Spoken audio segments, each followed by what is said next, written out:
بسم اللہ الرحمن الرحیم الدین کلہ ادب۔ دین مکمل کا مکمل سراپا ادب کا نام ہے۔ اس لیے آپ علیہ السلام سے کسی صحابی نے آ کر سوال کیا ای العمل افضل، اللہ کے رسول سب سے اچھا عمل کون سا ہے؟ تو آپ علیہ السلام نے فرمایا حسن الخلق، اخلاق سے بڑھ کر کوئی بھی عمل نہیں ہے۔ معلوم ہوا کہ اخلاق کو دین کے اندر بہت بڑی اہمیت حاصل ہے۔ باقی کبھی کبھار اختلاف رائے کا ہو جانا یہ کوئی شرعاً برا نہیں ہے، شریعت اس کی اجازت دیتی ہے۔ یہاں تک کہ اگر بات مشورے کی حد تک ہو تو ایک امتی کا ایک نبی سے اختلاف رائے ہونا بھی کوئی بری بات نہیں ہوتی۔ اس کی بہت ساری مثالیں ہمیں ملتی ہیں۔ حضرت بریرہ رضی اللہ تعالی عنہ امی عائشہ صدیقہ رضی اللہ تعالی عنہ کی باندھی تھی، تو امی عائشہ نے ان کا نکاح حضرت مغیث سے کروا دیا تھا۔ پھر جب امی عائشہ نے ان کو آزاد کیا تو شریعت کی طرف سے ان کو خیار عتق ملا، اور اسی اختیار کو اپناتے ہوئے حضرت بریرہ نے فرمایا جب مجھے شریعت نے اختیار دیا ہے تو اب میں مغیث کے ساتھ رہنا نہیں چاہتی۔ حضرت مغیث کے دل کے اندر حضرت بریرہ کی بہت زیادہ محبت تھی، ایک دلی لگن تھا۔ اس وجہ سے روایتوں کے اندر آتا ہے کہ حضرت مغیث مدینے کی گلیوں میں چکر لگاتے اور روتے رہتے تھے۔ ایک مرتبہ حضرت مغیث آتے ہیں آپ علیہ السلام کے پاس، آ کر عرض کرتے ہیں اللہ کے رسول حضرت بریرہ کو آپ سفارش کریں کہ وہ مجھ سے جدائی نہ کریں، میں ان کے بغیر نہیں رہ سکتا۔ تو آپ علیہ السلام نے حضرت بریرہ کو بلایا، فرمایا بریرہ مغیث آپ کی جدائی کی وجہ سے انتہائی بے حال ہو چکا ہے، آپ اس کے ساتھ رہیں۔ تو حضرت بریرہ نے عرض کیا اللہ کے رسول آپ یہ جو مجھے فرما رہے ہیں یہ حکم ہے یا مشورہ؟ اگر حکم ہے تو لبیک و سعدیک، آپ کا حکم سر آنکھوں پر میں اپنی پوری زندگی قربان کر دوں گی، لیکن اگر مشورہ ہے تو پھر مانو یا نہ مانو یہ میری مرضی ہے۔ تو اس واقعے سے بھی معلوم ہوا کہ ایک ادنا امتی جو ہے اس کا بھی ایک نبی سے اختلاف رائے ہو سکتا ہے، لیکن عزت اور احترام اور ادب برقرار رہے۔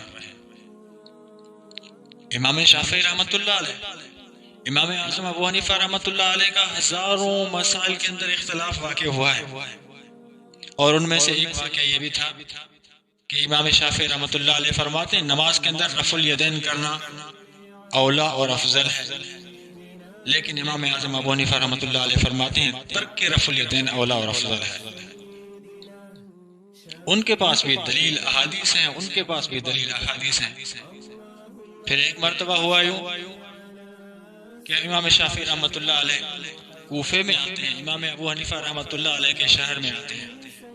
اس وقت امام ابو حنیفہ رحمۃ اللہ علیہ زندہ نہیں ہے، کیونکہ جس رات امام ابو حنیفہ کا انتقال ہوتا ہے اسی رات امام شافعی کی ولادت ہوئی ہے۔ لیکن دل کے اندر ادب اور احترام اتنا ہے کہ امام اعظم ابو حنیفہ رحمۃ اللہ علیہ کے انتقال کے بعد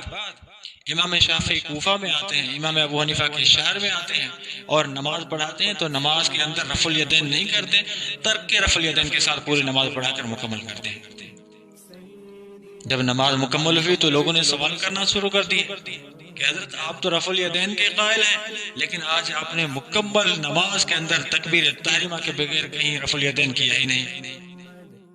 امام شافعی رحمۃ اللہ علیہ نے فرمایا بالکل میرا آج بھی وہی قول ہے، وہی مسلک ہے کہ رفع الیدین کرنا افضل ہے، لیکن میں جس مجتہد امام اعظم کے شہر میں موجود ہوں وہ کیونکہ ترک رفع الیدین کا قائل تھا، وہ اس کا اجتہاد تھا، اب میں اتنے بڑے امام کے شہر میں بیٹھ کر اس کے اجتہاد کو چھوڑ کر میں اپنے اجتہاد کو اپناؤں تو اس سے مجھے حیا آتی ہے، اس وجہ سے میں نے ان کے ادب کا لحاظ رکھتے ہوئے میں نے آج رفع الیدین کو چھوڑ کر پوری نماز پڑھائی ہے۔ تو ادب اور احترام لازمی ہے، اختلاف رائے کوئی بری بات اور مذموم شریعت کے اندر نہیں ہے۔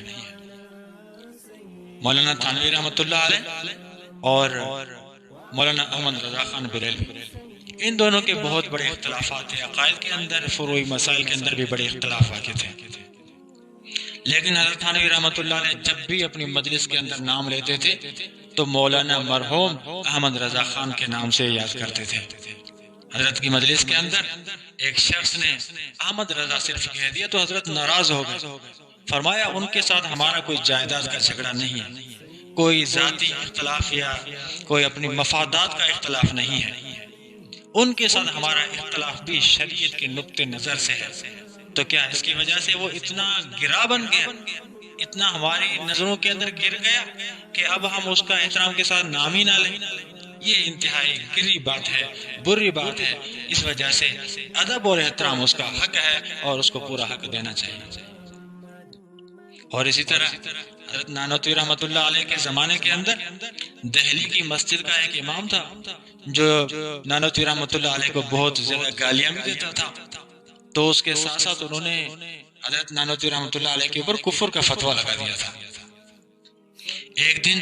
حضرت نانوتوی رحمۃ اللہ علیہ کے دو بڑے شاگرد انہوں نے مشورہ کیا، حضرت گنگوہی اور حضرت امروہی، انہوں نے مشورہ کیا کہ یہ امام کون ہوتا ہے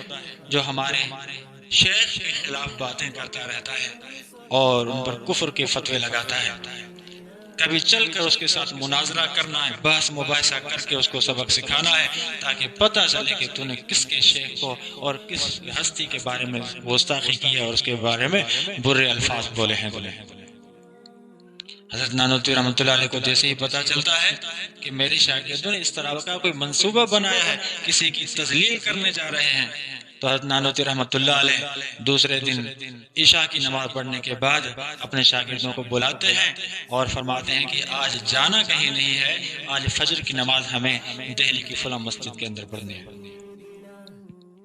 دونوں شاگرد حیران ہو گئے، عرض کیا حضرت وہ تو تمہارے بارے میں اتنی غلیظ اور بری بری باتیں کرتا رہتا ہے، آپ ان کے پیچھے جا کر نماز پڑھیں گے؟ فرمایا بس اور مجھے کچھ نہیں سننا، آج فجر کی نماز فلاں مسجد کے اندر ہمیں ادا کرنی ہے۔